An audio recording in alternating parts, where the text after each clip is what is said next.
Dan Bapak Presiden memutuskan bahwa 4 IUP yang di luar Pulau Gad itu dicabut.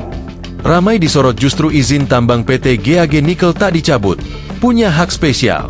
Menteri Energi dan Sumber Daya Mineral, ESDM, Bahlil Lahadalia menyebutkan, ada 4 perusahaan tambang di Raja Ampat yang dicabut izin usaha pertambangan, IUP-nya. Namun, PT GAG Nikel yang pertambangannya di Pulau Gak disorot publik belakangan ini justru tidak dicabut izinnya oleh pemerintah. Ya, yang kita cabut adalah PT Anugerah Surya Pratama, PT Nurham, PT Miliar Raymond Perkasa, PT KWI Sejahtera Mining. Ini yang kita cabut.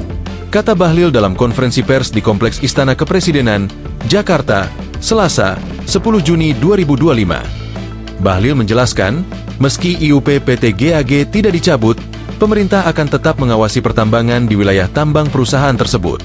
Dan sekalipun GAG tidak kita cabut, tetapi kita atas perintah Bapak Presiden, kita mengawasi khusus dalam implementasinya. Jadi amdalnya harus ketat, reklamasinya harus ketat, tidak boleh merusak terumbu karang. Jadi betul-betul kita akan awasi habis terkait dengan urusan di Raja Ampat, ujar dia.